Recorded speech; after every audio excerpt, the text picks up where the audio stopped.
अस्सलाम वालेकुम। आज हम आपके साथ शेयर कर रहे हैं बहुत ही मज़ेदार, बहुत ही टेस्टी और सिंपल सी रेसिपी हलवे की। सूजी का हलवा बहुत ही मुख्तलिफ तरीके से हम आपके साथ बनाकर शेयर कर रहे हैं। बहुत ही मज़ेदार और आसान सी रेसिपी है। जो भी आपके गेस्ट आएंगे वो पहले हलवा ही खाएंगे, बाकी चीज़ें बाद में खाएंगे। तो बड़ा मज़ेदार सा, सॉफ्ट सा और बिल्कुल हट के ये वाली रेसिपी है हलवे की। बनानी बहुत ही आसान है और जिस तरीके से मैं आपको बताऊंगी बड़ा आसानी से ये बन जाएगा।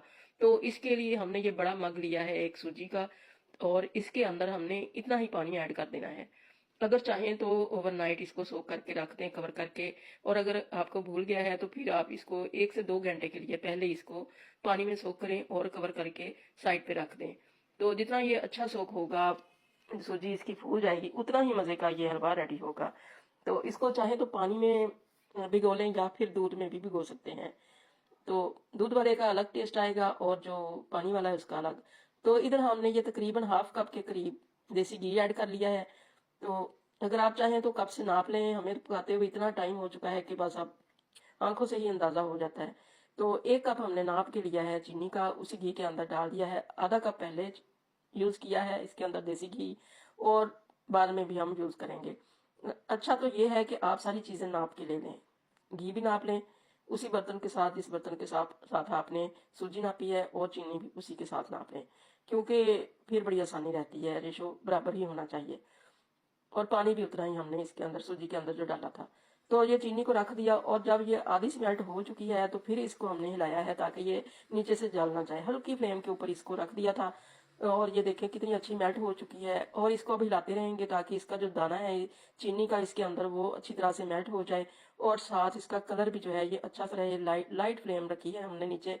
ज्यादा फ्लेम करेंगे तो बहुत ज्यादा डार्क हो जाएगी चीनी, तो हमें डार्क नहीं करनी है। और अगर डार्क ज्यादा हो गई तो फिर इसका टेस्ट भी कड़वाहट की तरफ आ जाएगा। तो हमने बड़ा अच्छा केयरफुली इसको इस टाइम पे इसी तरह से हिलाते रहना है ताकि ये ज्यादा डार्क, किसी साइड से ज्यादा काली ना हो जाए चीनी और ज्यादा जल ना जाए। तो लाइट फ्लेम के ऊपर इसको इस तरह से हिलाते जाएंगे। जैसे ही दाना चीनी का जो है ये घुल जाएगा और कलर बड़ा अच्छा सा लाइट ब्राउन सा हो जाएगा, तो फिर इसके अंदर हम जो हमने भिगो के रखी हुई है सूजी वो ऐड करेंगे, और फिर इसको हम भूनेंगे। और बाकी का घी जो हमने रखा है देसी घी, वो कब डालना है वो भी आपको साथ साथ ही बताएंगे कि वो किस स्टेज पे इसके अंदर डालेंगे। तो अगर आप इस हलवे को आसानी से बनाना चाहते हैं तो कोई नॉन स्टिक बर्तन ले लें, उसके अंदर ये बड़ा आसानी से बन जाता है। ये देखिए अब इसका कलर ब्राउन हो चुका है और चीनी भी बहुत अच्छी सी घुल चुकी है। तो इस स्टेज पे इसको बिल्कुल भी इग्नोर ना करें, बड़ा ही इसकी तरफ ध्यान रखना है कि ये एकदम से जो चीनी है ये काली हो जाती है। तो अब हमने ये जो सूजी भिगो के रखी हुई थी इसको अच्छी तरह से हिला के इसके अंदर डाल देंगे, और बड़ा केयरफुली डालना है क्योंकि ये चीनी जो है ये बाजूकात उछलती भी है। हमारी आंच बहुत हल्की थी इसलिए ये इस तरह से सॉफ्ट ही रही है। तो अब इसके अंदर हमने जो सूजी डाल दी है तो एकदम से जो हमारा कैरमल बना था वो बहुत ज्यादा सख्त हो जाएगा। तो इस स्टेज पे परेशान नहीं होना, इसको हिलाते रहना है और हिला हिला के इसको मिक्स करते रहना है। जो कैरमल है वो बहुत ज्यादा सख्त अकड़ जाएगा। तो ऐसा ऐसा जब इसके अंदर सूजी मिक्स होगी तो सूजी के अंदर पानी भी है तो वो फिर ना इसको सॉफ्ट कर देगी चीनी को। फ्लेम को हमने अभी तक तेज नहीं किया है, लाइट ही रखी है फ्लेम, और इसको हिलाते जा रहे हैं। तो अब इसके अंदर हमने देखा है कि ये अब नीचे लगने लग जाएगी सूजी, तो इसके अंदर अब हम जो बाकी का घी है वो डाल लेंगे। हम अंदाजे से ही डाल रहे हैं, मगर आप इसको नाप के ही डालिएगा, बराबर का ही घी डालेंगे। और देसी घी डालेंगे तो बहुत ही ज्यादा टेस्टी बनेगा। अगर आप देसी घी पसंद नहीं करते तो फिर जिस चीज में मर्जी बना ले। तो अब इसको हमने भूनना है, बहुत अच्छा सा इसको हिला हिला के भूनना है। थोड़ी सी हमने फ्लेम जो है ये तेज कर ली है, बिल्कुल मामूली सी। हल्की फ्लेम के ऊपर इसको भूनते जाएंगे और इसको इस तरह से इसके जो ये गिल्टियां सी बन चुकी हैं, लम्स बन चुके हैं, इनको तोड़ते जाएंगे ताकि ये अंदर से कच्ची ना रह जाए।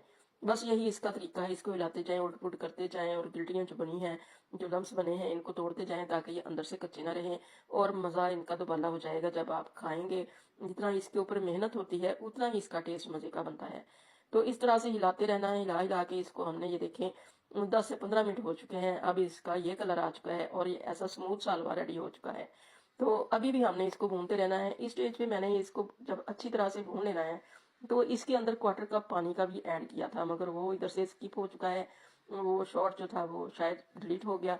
तो आपको मैं वैसे ही बता रही हूँ कि मैंने जब इसमें इसको बहुत अच्छा सा भून लिया था तो दम से पहले मैंने इसके अंदर जो है कप, उसको जो मैंने कप लिया था ना सूजी के लिए, वही कप जो है बिल्कुल थोड़ा सा पानी इसके अंदर ऐड करके इसको मिक्स कर दिया था और फिर इसको कवर करके रख दिया था।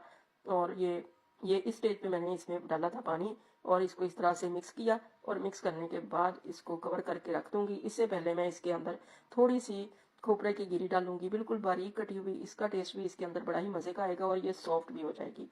थोड़ा सा इसको भूनूंगी और फिर इसको कवर कर दूंगी और कवर करने के बाद इसको 5 से 10 मिनट के लिए बिल्कुल लो फ्लेम के ऊपर रख दूंगी ताकि ये गर्म रहे। बाकी मैं खाना भी बना रही हूँ, मेरे गेस्ट आए हुए हैं और उनके लिए बाकी चीज़ें रेडी करने के साथ साथ ये गर्म भी रहेगा हलवा। और फिर मैं इसको सर्व करूंगी तो आपको दिखाऊंगी। तो ये देखिए 5 मिनट हो चुके हैं, इसको मैंने दम पे रख दिया था। बड़ा ही लजीज, मज़ेदार, बड़ा ही सॉफ्ट ये हलवा बना है, सबको बहुत ज़्यादा पसंद आया। ऊपर से मैंने बादाम काट के डाल दिए हैं। इतना लजीज ये हलवा बना के दिल कर रहा था कि हाथ से ही उठा उठा के इसके जो पीसेस रेडी हुए हैं वो खा लें। नान के साथ इसको मैंने सर्व किया, साथ में चने, कोफ्ते और अंडे भी थे। उनकी भी रेसिपी आपके साथ किसी दिन शेयर करूंगी। बहुत ही मज़े का ये हलवा बनता है और बड़ा ही आसान है, सिंपल है। मेहमान खुश हो जाएंगे जब आप बनाएंगे। तो इस तरह से आप भी बना के देखिए। अल्लाह करे आपको ये रेसिपी बहुत ज़्यादा पसंद आए और आपकी बहुत अच्छी बने। दुआओं में याद रखिएगा। अल्लाह हाफिज़।